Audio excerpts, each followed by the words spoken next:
Отмечают День здоровья. В России его посвятили профилактике сердечно-сосудистых заболеваний. Напомним, 2015 в стране объявлен годом борьбы с этими болезнями. И сегодня в Якутске в одном из торговых центров в рамках Дня здоровья прошла специальная акция. Все подробности у Саргаланы Захаровой. Сегодня один из центральных торговых комплексов Якутска на время расширил поле своей деятельности. Его посетители превратились из покупателей в пациентов. Во время акции, посвященной Всероссийскому дню борьбы с сердечно-сосудистыми заболеваниями, горожане имели возможность проверить состояние своего сердца, сдать экспресс-анализы и получить рекомендации от специалистов. Уже хотя бы то, что человек обратил внимание на свое здоровье, это уже большой плюс. Мы сами узнаем про свое здоровье, здоровы ли мы. Тест прошла, как сказать, немножко узнала о себе, что ли.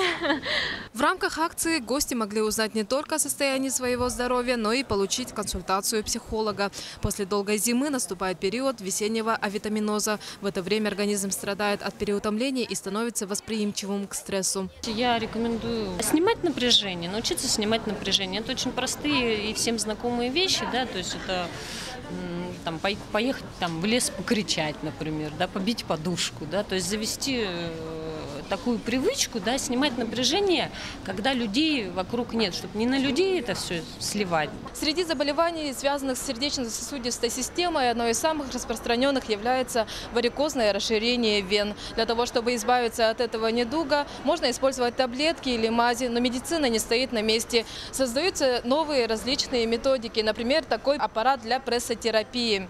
Волна воздуха поочередно поступает в отсеки ботфортов, то сжимая и разжимая ноги. Это улучшает кровообращение и уменьшает лимфоузлы. И как профилактика варикозного расширения вен, суставных болезней и для лечения очень хорошие результаты дает.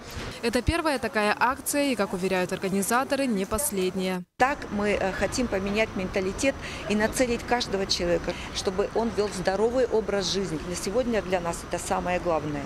Поэтому, когда мы поменяем менталитет населения, то поверьте мне, что совершенно по-другому можно будет и оказывать медицинскую помощь, и народ будет заботиться о себе. В течение всего года в столице и районах республики еще не раз пройдут подобные акции. Они помогут людям ответственнее относиться к своему здоровью и помнить, что легче болезнь предупредить, чем лечить ее.